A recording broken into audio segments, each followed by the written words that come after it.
Negosyo niyo yan eh. Ano kung anong oras kayo mo eh. Wala kami pakialam. Oo nga, ma'am. Consideration naman. Ay oo nga, nagko-consideration nga kami. 2 buwan na kami nag-iintay sa inyo eh. Hindi naman kayo napunta rito eh. Para kami nakikipagtaguan sa inyo. Ay, hindi ko kami ganun, ma'am. Napunta raw namin si Pogi, lagi daw Tinatawagan ko. yan. Tinatawagan ko yung ayaw sagutin. Saka tinatawagan daw kayo ni Pogi, malimit. Kinakailangan mo namin mamili. Ay, Diyos ko naman, Ray, ang daming... Daming Hindi, si Pogi daw, tawag ng tao sa inyo, hindi raw kayo nasagot. Ano ba yan? Eh, bakit tayo natin ayusin kung may problema? Madali namang ayusin. Kami naman madali nang kausap. Ay, ma'am. May kita yung dalawa na lang mag-usap kaya. Ay, hindi na, kasi tingin sa anak ko yan eh, binigay ko na sa anak ko, ang problema sa inyo, ang problema sa inyo, hindi ninyo nare-respeto ang anak ko. Ba't hindi lang nare-respeto? Ay, kasi lahat ng gusto niya, hindi nyo ginagawa eh. Aba, ma'am. Eh, kaya nga sabi ko, hindi na ako nakikipag-usap. Di ba nung huli tayo nag-usap dyan, sabi ko, hindi na ako makikipag-usap. Ano, ma'am? Kung ano, para lilinisin nila, yung sinasarado. Eh, hindi naman ninyo sakot yung likod eh, ba't ba gusto niyo laging bukas yun? Kinakamkam eh. Ay, ma'am. Hindi naman ninyo yun, kayo nagtanay, pinayagan namin, o tama na. Tama na yun, kasi yung likod na yun, kay Pogi talaga yun. Ma'am, paano hindi yan eh? Mag-uusap kami yan. Papayag siya, sabi, okay, sige, paalam. Ay, Mary, paano naman? Eh, ba't tinapunan kasi? Pinayagan ko ng taniman eh, ba't tinapunan? Pinayagan daw kayo, kaso mukha Taniman, daw, ginawan- tinapunan nyo daw, ginawan tinapunan ng tapunan. basura. Ma'am, sa totoo lang, hindi ka na namin maaari yun, pero pinalinis ko yan.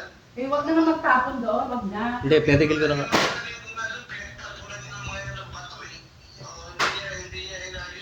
Eh, hindi ko ano man ang gawin niya doon. Eh, ako may-ari nun. Siya may Tama. ari, hayaan mo na siya rin. Hayaan ko anong gusto ng anak ko, hayaan mo siya. Pero sabi siya tatanggalin niya na yung halaman, huwag niyang tatapunan ng mga bato doon. Ako, kayo. Hindi, kayo, Reynan, ay parang naiba na ngayon, ha? Tayo ay mag-usap. Hindi mo ako naiiba, ma'am. Kasi, Ay, ako yung mga maayos makisama. eh bakit kayo gano'n? Kayo pareho kayo lalaki, hindi kayo magkaunawaan. Ay, ma'am, ay dapat pumasyalo kasi kayo doon sa lugar. Ay bakit nga ako papasyali, hindi nga akin yun, sa anak ko yun, pinagkatiwala ko na sa kanya lahat. Kaya lahat ang gusto niya, gagawin niya. Naibigay ko na ako kasi yung sinasabi ng anak niyo eh. Ay naku. Minsan gusto niya, minsan ayaw niya.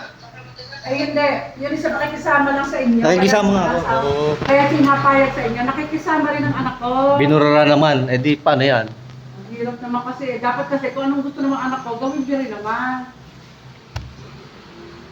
Eh, kung ako'y pupunta ng pupunta dyan, parang naman kayo pakialamerang inang parati na lang nakapagsubaybay. Yan. Maya kasi nag-umpisa ko tayo nag-usap kayo, kausap namin. Ay oo nga, eh, sabi ko nga sa inyo, kausap ako, pero ang magkakasiwa niyan yung anak ko. Kasi kanya yung lupang yan. Oo, eh. O kaya nga, oh. Eh di ba sabi niyo nga tayo mag-usap na hindi dito sa telepono. Ay, ayaw niyo nung pumunta rito, antay naman ako ng antay. Ano, malalim ko pala kayo antay eh. Ako kaya abala rin naman ako eh. Eh, pasensya kayo ma'am, dahil kami kumayagala niya eh. Siguro ang salamat. Yung na-reporting na tinatago namin, at naman kayo magtatago. Eh, ba't ayaw niyo sumagot sa mga tawag niya? Hindi kayo nasagot. Imposible naman yun. Eh di ba sumagot ako sa inyo ma'am ng yan, tutulog na ako ang tao. Hindi, si Pogi mismo natawag, hindi ako.